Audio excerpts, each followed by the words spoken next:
Assalamualaikum warahmatullahi wabarakatuh.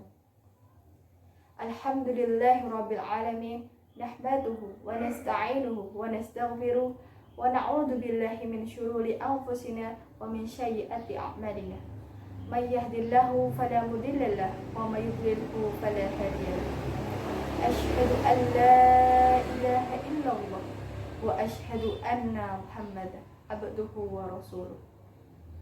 Pertama-tama, marilah kita panjatkan puja dan puji syukur kita kehadirat Allah Subhanahu wa Ta'ala yang telah melimpahkan banyak limpahan rahmat dan juga hidayahnya kepada kita. Tak lupa sholawat serta salam semoga tetap tercurah limpahkan kepada junjungan Nabi Agung kita, Nabi Muhammad Sallallahu Alaihi Wasallam. Semoga kita kelak mendapatkan syafaatnya di akhir yaumul nanti. Pada kesempatan kali ini, saya Mutanafisah Qurratu Ainina dari Prodi Pendidikan Bahasa Arab IAIN Surakarta ingin menyampaikan materi tentang pengangkatan pimpinan jihad menurut kitab Al-Ahkam As-Sultaniyah wal Wiladatud Diniyah karya Imam Al-Mawardi. Masuk ke materi yang pertama tentang hukum yang berhubungan dengan pemimpin jihad. Ada 7 kewajiban atas para tentara, yaitu pertama, ia wajib memiliki sikap lemah lembut kepada mereka. Yang kedua, ia wajib memeriksa kuda yang akan mereka gunakan sebagai perangkat kendaraan untuk mereka berjihad. Dengan ciri kuda tidak terlalu besar, tidak pula terlalu kecil, tidak lemah, dan tidak boleh membebani kuda tersebut di luar kesanggupan kuda. Yang ketiga, ia wajib memperhatikan pasukan yang turut bersamanya. Ada 2 pasukan. Yang pertama, pasukan dengan gaji tetap dan pasukan secara sukarelawan. Pasukan dengan gaji tetap adalah orang yang terdaftar sebagai tentara atau intel yang mendapatkan gaji. Sedangkan pasukan sukarelawan adalah orang yang datang dari kampung sebagai wujud ketaatannya kepada Allah untuk menegakkan agama Allah.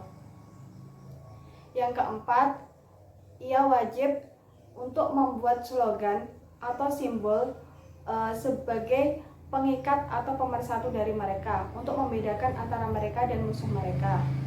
Yang kelima, ia wajib memilih ketua regu dan perwakilan dari kedua pasukan tersebut. Yang keenam, ia wajib menginspeksi para tentara atau orang yang ada di dalam pasukan tersebut dan mengeluarkan mata-mata yang atau pengkhianat yang ada di dalamnya.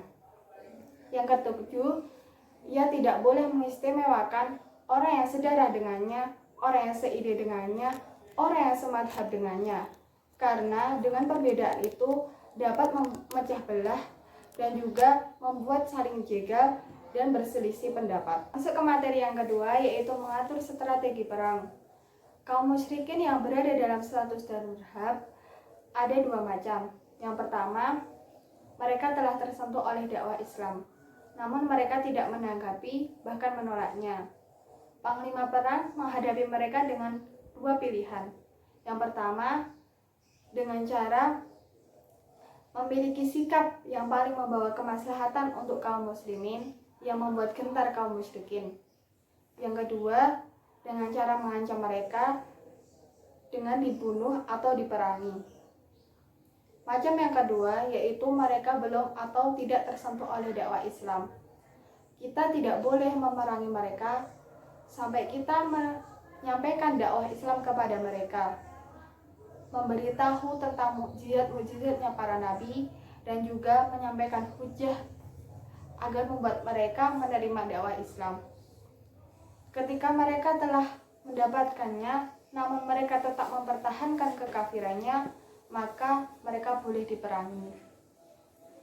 Abu Hanifah berkata, tidak diwajibkan untuk membayar diyat ketika membunuh mereka, dan jiwanya boleh dibunuh.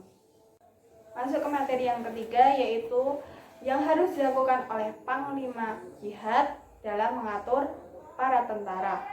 Ada 10 hal yang harus dilakukan. Yang pertama, menjaga mereka dari jebakan yang dilakukan oleh musuh untuk menyerang mereka. Yang kedua, memilihkan tempat untuk memerangi musuh dengan cara memilih tanah yang tepat, yang banyak rerumputannya dan juga air, dan juga aman dari segala penjuru. Yang ketiga, yaitu menyiapkan kebutuhan para tentara dengan cara menyiapkan perbekalan dan juga makanan ternak yang akan dibagikan di saat mereka membutuhkan. Yang keempat, mengikuti perkembangan berita-berita yang dilakukan oleh para musuh sambil mempersiapkan diri. Yang kelima, mengatur barisan para tentara.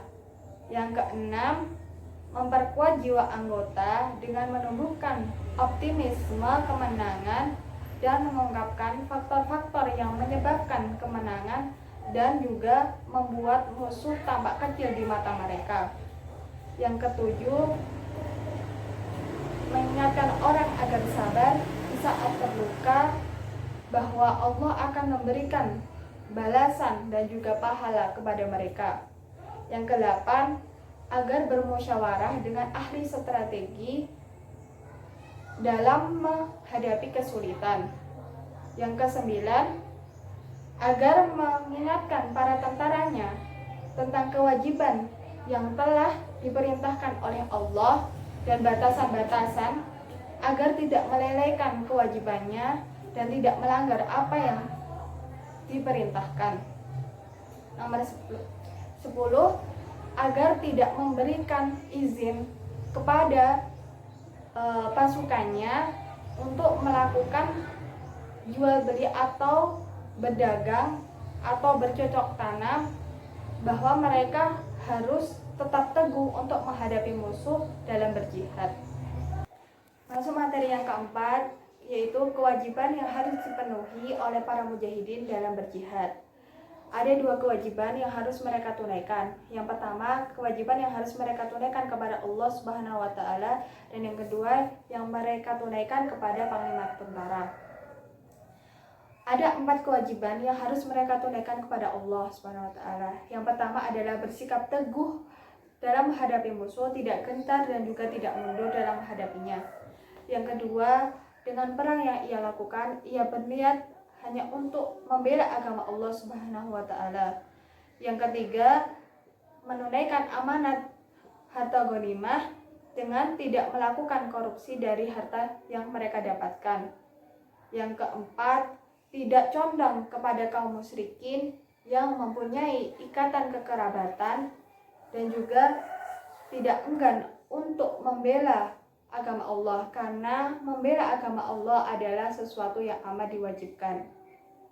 Yang kedua, yaitu kewajiban yang harus mereka tunaikan kepada panglima tentara mereka. Yang pertama adalah selalu taat dan juga tunduk dalam kekuasaannya.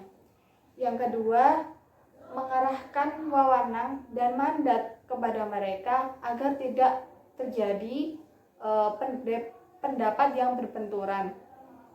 Yang ketiga, segera menjalankan instruksinya dan menaati larangannya, karena kedua hal tersebut adalah dimensi utama ketaatan terhadapnya. Yang keempat, tidak menentang dalam pembagian ghanimah jika ia telah menetapkan pembagiannya dan secara rela menerima pembagiannya yang dilakukan olehnya. Masuk materi yang kelima, yaitu tentang keteguhan panglima perang dalam medan peperangan. Allah Subhanahu wa Ta'ala berfirman dalam Quran surat Al-Imran ayat 200. A'udzu billahi minasyaitonir rajim. Ya ayyuhalladzina amanu isbiru wa sabiru wa rabitu wattaqullaha la'allakum tuflihun. Yang artinya, hai orang-orang yang beriman, bersabarlah kamu dan kuatlah dalam kesabaran, dan juga bersiap siaga di perbatasan negerimu, dan bertakwalah kepada Allah supaya kamu beruntung.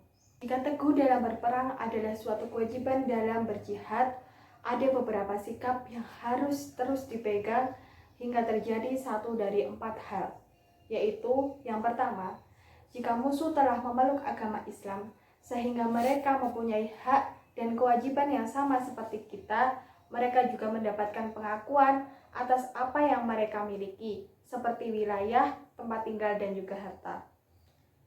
Yang kedua, Allah Subhanahu wa Ta'ala menakdirkan kaum muslimin mengalahkan mereka saat mereka tetap dalam kekafiran mereka. Dalam kasus ini, anak-anak mereka dijadikan tawanan, harta mereka dijadikan ghanimah, dan mereka yang tidak masuk dalam tawanan akan dibunuh. Yang ketiga, mereka memberikan harta sebagai permintaan jaminan keamanan. Panglima perang boleh menerima harta itu dari mereka dan memperlakukan mereka dengan cara damai. Yang keempat, yaitu mereka meminta jaminan keamanan dan perjanjian damai.